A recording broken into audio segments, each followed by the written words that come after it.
All right, welcome to This Explainer. Today, we are going to do something really fascinating. We're going to completely break down the exact mechanics of a famous conversational chess match. We'll be diving into this incredibly highly analyzed interview between journalist Kathy Newman and author Jordan Peterson. Now, regardless of where you stand on the actual topics they discussed, our goal today is just to neutrally analyze the tactics used in this exchange. Basically, we want to learn how you can effectively navigate aggressive conversational maneuvers without losing your cool. So let me ask you to think back for a second. Have you ever found yourself in a conversation where you just felt attacked? A discussion where you start off talking about one thing and then suddenly the other person just totally twists your words. And before you know it, you've lost your cool, you feel bullied, or you're somehow defending a point you never even made in the first place. Honestly, we've all been there. And it happens because of some very subtle conversational tricks. Okay, let's dive into this. Here is our playbook for today. We're going to cover 1. Spotting the attack. 2. Trap number 1. Straw manning. 3. Trap 2. Assuming the sale. 4. Trap 3. The smash technique. And finally, 5. The art of persuasion.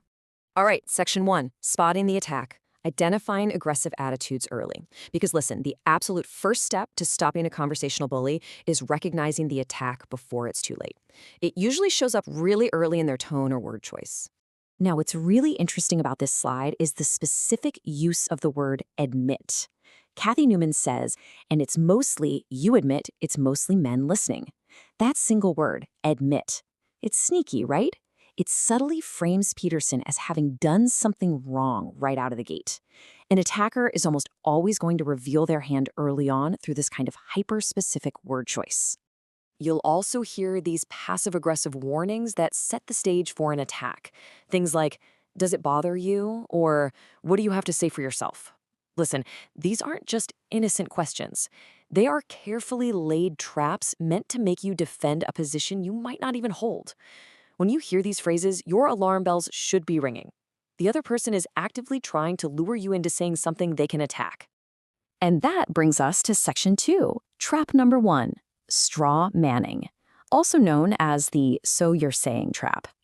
So what is straw manning?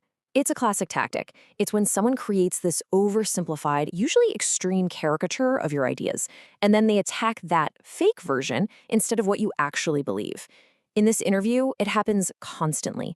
Newman uses phrases implying Peterson wants to organize society, quote, along the lines of lobsters, or suggesting that anyone who advocates for equality should just give up. So how do you handle it when you're hit with this so you're saying attack? The countermeasure is actually really simple. You just calmly correct the record. You say, well, actually what I was saying is, and then you literally just repeat your exact initial point. You don't get flustered, you refuse to take the bait, and you absolutely do not let them rewrite your argument. Moving on to section 3. Trap number 2, assuming the sale, the power of hidden presuppositions. This one is way sneakier. It's kind of like a car salesman asking if you want leather or fabric seats before you've even agreed to buy the car. Take a look at this quote. Yeah, but why? Why should women put up with those reasons? If you try to answer this question directly, you are walking right off a cliff into a massive trap.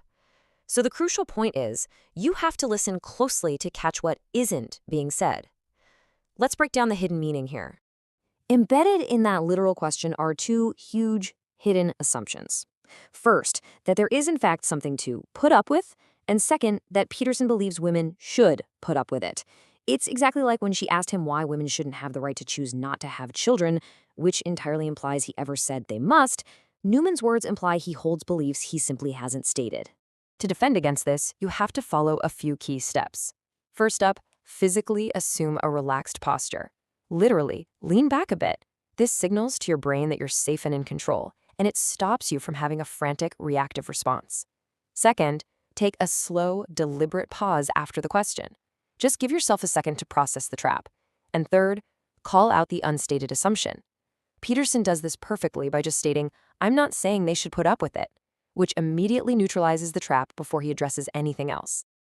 All right, section 4, trap number 3, the smash technique, overwhelming the opponent.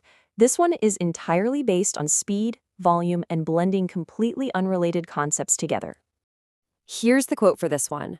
So you want to say to your followers now, quit the abuse, quit the anger. The subtle danger here? Newman is smashing two totally different concepts together, abuse and anger. Because she ends the sentence on the word anger, it is incredibly tempting to just address that part. But if you do that, you are tacitly accepting the hidden accusation that your followers are abusive. It's brilliant, but it's a trap. And this brilliantly illustrates the exact tactics of the smash. A conversational bully is going to embed statements you disagree with. They'll move on rapidly before you can even object, and they'll barrage you with multiple super complex questions all in one breath. Like in this interview, Newman fires off questions about FT 100 companies, the gender pay gap, and BBC pay disputes literally all at once. She's trying to overwhelm his focus, so he just blindly accepts her embedded points. So your countermeasure? You have to hit the brakes. When you're being bombarded, your best policy is to slow down the tempo of the entire conversation. Calmly state something like, let's just go to the first question. You cannot let the attacker dictate the pace. Tackle one point at a time, entirely on your own terms. Okay, Section 5, the art of persuasion, pivoting from defense to connection.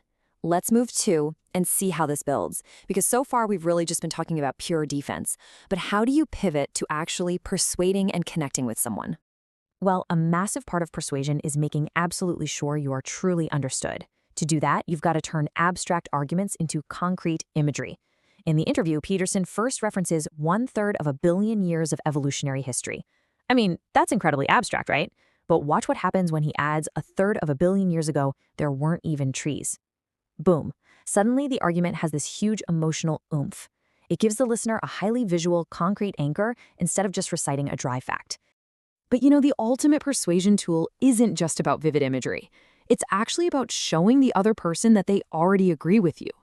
Human beings naturally dig their heels in to remain consistent with their own beliefs. So the most effective way to persuade someone who's dug in is to show them that their own behavior already aligns with your point. During the interview, Peterson points out that Newman is actively risking offending him in her pursuit of the truth, which perfectly validated his whole argument about free speech. And that leads to arguably the most famous moment of this entire exchange. Peterson says, "Gotcha." And Newman, who is visibly stumped, replies, "You have got me. You have got me." Now, analyzing this impartially as a case study, there's no denying this is a stark conversational victory for Peterson. But it might actually represent a failure in terms of genuine persuasion. Why? Well, because of the massive problem with the word gotcha. Saying gotcha instantly makes the other person feel silly, defeated, and wrong. It completely ruins any collaborative alignment you might have been building. If your goal is true persuasion, you want the other person to feel happy that they've discovered you're actually on the same team. Treating a conversation solely as a debate to be won usually means sacrificing the relationship in the process. To get true resolution, you need a completely different approach. It requires that you don't strawman their ideas in return. It means sometimes asking them to repeat themselves so you can truly understand where they're coming from. And most importantly, it requires addressing their deeper, unstated emotional concerns. In this specific case study, it's highly likely that Newman's unstated emotional concern was a fear that Peterson was an enemy acting against her interests. If they had found that shared common ground, the tone of this whole exchange might have completely shifted. Which leaves us with a critical takeaway for your own life. In your next difficult conversation, when the pressure is on and the traps are set, what is your goal going to be? Are you going to aim simply to win a debate and score points? Or will you use these tools to slow down, clear the traps, and uncover the underlying emotional concern to find real common ground? The choice and the conversational playbook is now yours. Thanks for joining me on this explainer. I'll see you next time.